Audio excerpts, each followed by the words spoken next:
সঁচাকৈ ক'বচোন আপুনিও এতিয়া মোৰ দৰে হাউলি পিনে আপোনাৰ মোবাইলটো চাই আছিলে নেকি বাৰু?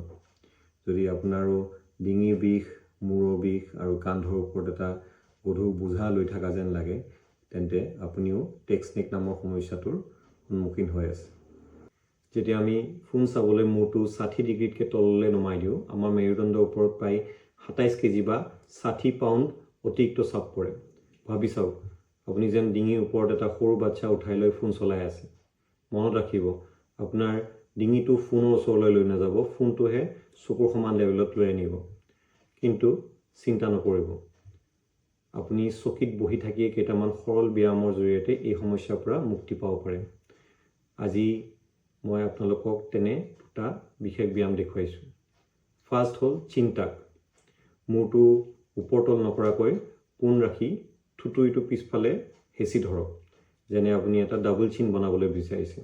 এনেকৈ 10 বাৰ কৰক। ই আপোনাৰ ডিঙিৰ মাংসপেশীবোৰ মজবুত কৰে।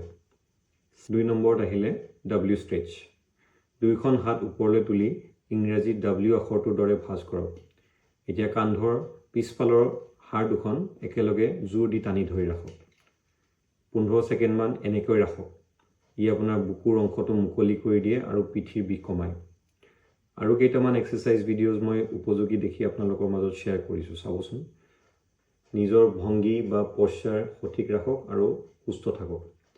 আৰু এনেদৰে কিছুমান চিম্পল ইনফৰ্মেটিভ ভিডিঅ' চাবলৈ মোক ফ'ল' কৰিবলৈ নাপাহৰিব। ধন্যবাদ।